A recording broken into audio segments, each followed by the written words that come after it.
السلام علیکم ورحمۃ اللہ وبرکاتہ۔ ہمارا دورہ تصنیف و تحقیق جاری ہے الحمدللہ۔ ایک بھائی نے یہ اہم سوال کیا کہ ہم موضوع کا انتخاب کیسے کریں؟ مثلا میں نے کتاب لکھنی ہے تو میں کس موضوع پر کتاب لکھوں؟ کون سا موضوع اختیار کروں؟ طریقہ کیا ہے؟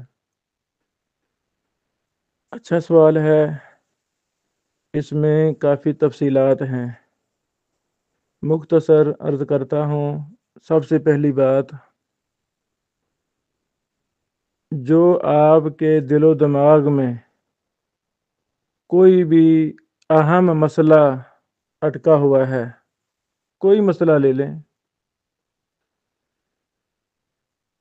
اسی کی تحقیق کرنا شروع کر دیں۔ موضوع کا انتخاب ہو گیا کہ جو آپ کے ذہن میں ایک بات بغیر تحقیق کے ہے، بھی کیا کروں، یہ مسئلہ ٹھیک ہے یا وہ مسئلہ ٹھیک ہے، میں کیا کروں؟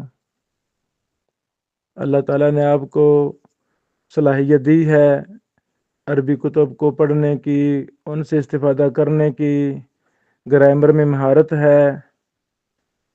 آپ ماشاءاللہ دینی علوم اور دینی علوم و فنون سے اچھی طرح واقف ہیں، تو آپ کے ذہن میں جو بھی اشکال ہے کسی مسئلہ میں، بس اسی کو لے کر مطالعہ شروع کر دیں، تو موضوع منتخب ہو گیا۔ اپنے اشکال کو ہی موضوع بنا لیں۔ دوسرا طریقہ، آپ کے گھر، سوسائٹی میں، بستی میں، شہر میں، ملک میں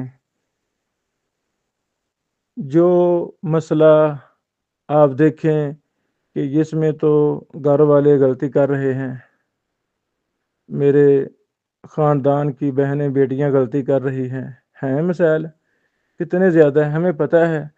میری فیملی میں کیا کچھ ہو رہا ہے مجھے پتہ ہے، آپ کی فیملی میں کیا کچھ ہو رہا ہے آپ کو پتہ ہے۔ تو موضوع کا انتخاب تو ہو گیا۔ جو مسئلہ درپیش ہے گھر میں، سوسائٹی میں، محلے میں، شہر میں، ملک میں، اسی مسئلہ پر آپ تحقیق کرنا شروع کر دیں، اسی مسئلہ کو ہی آپ لے لیں، یہی موضوع آپ کا بن گیا ہے۔ تیسرا طریقہ، کوئی اہم کتاب ہے، کوئی اہم کتاب ہے اور وہ مفصل کتاب ہے، آپ کو وہ بہت پسند ہے، یار یہ بہت اچھی کتاب ہے، بڑی مفید ہے، مصنف نے، محدث نے کمال کر دیا ہے، آپ اس کتاب کا خلاصہ لکھنا شروع کر دیں، تلخیص نکالیں۔ تو اب تلخیص کرنا کسی اہم کتاب کی، یہ موضوع تو منتخب ہو گیا، اب اس پر کام شروع کر دیں۔ پھر ایک اور بھی طریقہ کہ آپ کے اساتذہ ہیں، بڑے بڑے شیوخ سے آپ نے استفادہ کیا، فائدہ لیا، پڑھا سالہ سال، آپ ان سے مشورہ کریں، اپنے دوستوں سے مشورہ کریں، رشتہ داروں سے مشورہ کریں، تو انشاءاللہ آپ کو شیوخ مشورہ دیں گے بیٹا آپ فلاں موضوع پر لکھیں، رشتہ دار مشورہ دیں گے کہ بیٹا آپ فلاں موضوع پر کام کریں، دوست احباب وہ بھی اپنے مشورے دیں گے۔ یعنی جب ہم اپنے متعلقہ احباب سے مشورے کریں گے تو وہ مشورے کرتے کرتے مختلف مشورے آئیں گے، آخر کار ذہن متعین ہو جائے گا، شرح صدر ہو جائے گی کہ مجھے فلاں موضوع پر کام کرنا ہے، موضوع منتخب ہو گیا۔ اسی طرح اگر اللہ تعالیٰ نے آپ کو مخطوطات دیے ہیں، پرانے مخطوطات کو مل گئے ہیں، یا پرانی طبعات مل گئی ہیں، پرانے نسخے مل گئے ہیں، 100 سال 200 سال پہلے طبع ہوئے، آپ کو نسخہ مل گیا ہے، تو آپ کے اندر اہلیت بھی ہے تحقیق کی، تخریج کی، دراسہ کی، مخطوط کو پڑھنے کی اہلیت بھی ہے، تو آپ اللہ کا نام لے کر اسی مخطوطے پر کام شروع کر دیں، اسی وہ پرانا نسخہ ہے، اس کی اردو مشکل ہے، اس کی تصحیح کریں، اردو کو آج کے دور کے مطابق بنانا شروع کر دیں، اور جو احادیث ہیں، جو قرآن کریم کی آیات ہیں، جس کی بھی تحقیق مطلوب ہے، آپ وہ تخریج و تحقیق کرنی شروع کر دیں۔ لیکن شرط یہ ہے کہ اس فن میں اہلیت ہو، پھر ورنہ پریشانی آئے گی۔ تو یعنی موضوع کیسے منتخب کریں؟ کسی مخطوطہ کو لے لیں، پرانی کتاب کو لے لیں، اس پر کام کرنا شروع کر دیں، تو انشاءاللہ آپ کو آپ کا موضوع منتخب ہو جائے گا، فوراً کام شروع کر دیں۔ ایک اور اہم طریقہ جو ذہن میں آ رہا ہے وہ ہے کثرت مطالعہ، ائمہ محدثین کی حالات کا مطالعہ۔ اتنا مطالعہ، اللہ اکبر، کہ اس کی مثال نہ ملے۔ ہمارے اساتذہ سبحان اللہ وہ فرمایا کرتے تھے اتنا مطالعہ کرو کہ علم بہر آنا شروع ہو جائے۔ اللہ اکبر۔ تو جب انسان بہت زیادہ مطالعہ کرتا ہے، بہت زیادہ کتابوں کو دیکھتا ہے، لاکھوں کتابوں کو دیکھے گا، ہزاروں کتابوں کا مطالعہ کرے گا، تو اس کے لیے موضوع کا انتخاب کرنا آسان ہو جائے گا۔ کثرت مطالعہ، میں مثال دیتا ہوں، محدثین کی حالات پڑھے جائیں۔ ہمارے دور کے بہت بڑے محقق اور مورخ فضیلت الشیخ مورخ دورہ، مورخ اہل حدیث محمد اسحاق بٹی رحمہ اللہ رحمۃ واسعہ، ان کی کتابوں کا مطالعہ شروع کرتے ہیں۔ وہ ماشاء اللہ جس بھی بزرگ کے، محدث کے، شیخ کے، عالم کی حالات لکھتے ہیں تو درمیان میں کتابوں کے نام بھی لکھتے ہیں، جس نے فلاں فلاں کتابیں لکھی ہیں۔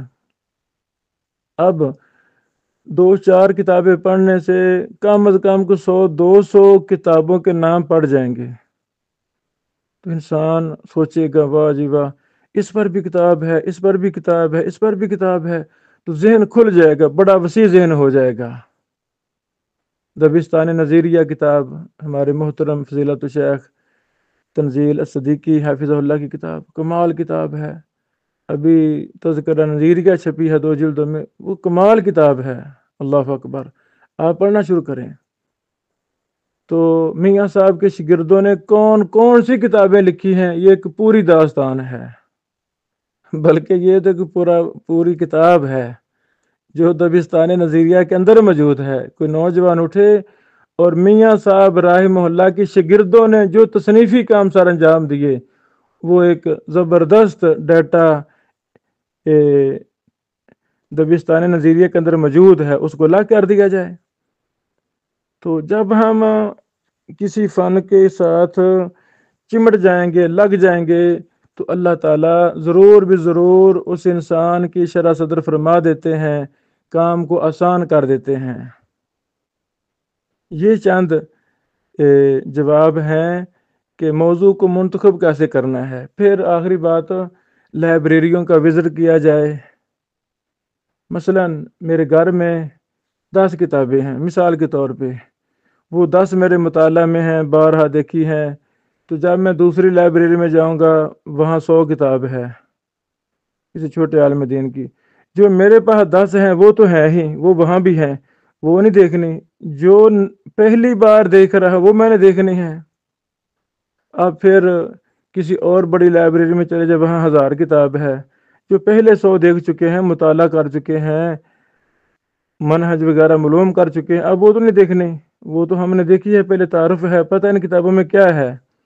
ہمارے اساتذہ ہمیں نصیحت کیا کرتے تھے، اللہ کے بندو وقت تھوڑا ہو، آپ سفر میں ہیں، کم از کم اس کی فہرست ضرور دیکھ لیں، مقدمہ ضرور پڑھ لیں، عرض ناشر ضرور پڑھ لیں۔ کتاب پکڑی، ٹائم تھوڑا ہے، کتابیں زیادہ ہیں، تو آپ مقدمہ پڑھ لیں، فہرست دیکھ لیں، تو کتاب کا منہج وغیرہ سمجھا جاتا ہے، اس کتاب میں ہے کیا۔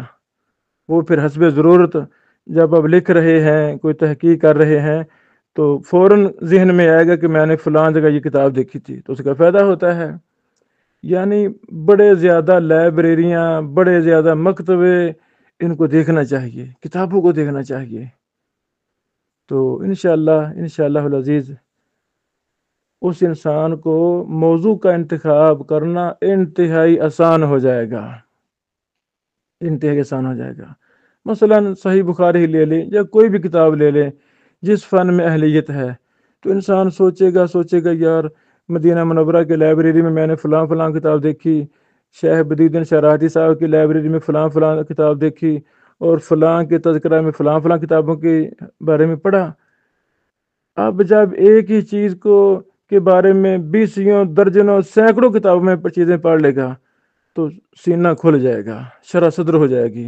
عزیر شمس، اللہ اکبر، اللہ اکبر۔ فضیلت الشیخ محقق دورہ، ہماری محبوب شخصیت، اللہ اکبر، ان کی آپ کوئی بھی کتاب پڑھ لیں، اور کتاب تو دور کی بات ہے، جس کتاب کا انہوں نے مقدمہ لکھا ہو، اللہ کی قسم آپ مقدمہ پڑھ لیں، ایسے کتابوں کے وہ نام لکھ جاتے ہیں جو وہم و گمان میں نام نہیں ہوتے۔ اللہ اکبر۔ ابھی معیار الحق میاں نذیر حسین محدث دہلوی رحمہ اللہ کی کتاب چھپی، شیخ صاحب رحمہ اللہ کی تحقیق تخریج کے ساتھ۔ اچھا، اس کے شروع میں مقدمہ ہے، آپ مقدمہ پڑھیں۔ تقلید پر سبحان اللہ جتنی کتابیں لکھی گئی ہیں سلف سے خلف تک، آپ کو سب کی تفصیلات ملیں گی، سبحان اللہ۔ تو یعنی یہ کتابوں تصنیف و تحقیق کا فن خالصتاً کتاب کے ساتھ اٹیچ ہے۔ تو جب انسان کتاب کے ساتھ اٹیچ ہو جائے گا، اس کی شادی بھی کتاب کے ساتھ ہی گزرے گی۔ مثلا وہ برات بھی اپنی گیا ہے، شادی کا دن ہے، تو اس کے بیگ میں کتاب ضرور ہوگی، جہاں موقع ملے گا وہ پڑھے گا۔ ہمارے استاد شاہ رمضان سلفی صاحب حافظہ اللہ، وہ اپنی شادی پر ان کے پاس کتاب تھی، سفر میں بھی کتاب۔ یعنی جب ایک چیز کے ساتھ انسان چمٹ جاتا ہے، آپ کا ہم غم کتاب بن جائے گی۔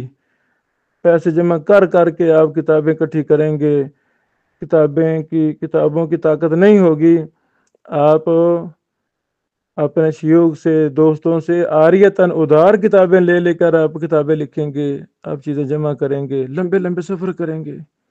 کیسے ہو سکتا ہے کہ آپ اللہ کی رضا کے لیے ایک کام کرنا چاہتے ہیں تو اللہ تعالیٰ وسائل مہیا کرے گا کہ نہیں کرے گا؟ اللہ تعالیٰ کرے گا، ضرور کرے گا۔ جو کوشش کرتا ہے وہ پا لیتا ہے۔ تو یہ چند تجاویز تھیں، یہ چند جواب تھے میری طرف سے کہ موضوع کا انتخاب ہم نے کیسے کرنا ہے۔ تو اس طرح اور بھی ماشاءاللہ آپ بڑے شیوخ سے بھی رہنمائی لیں تو وہ آپ کی اس سے بہتر انداز میں رہنمائی فرمائیں گے۔ بارک اللہ فیکم۔ السلام علیکم ورحمۃ اللہ وبرکاتہ۔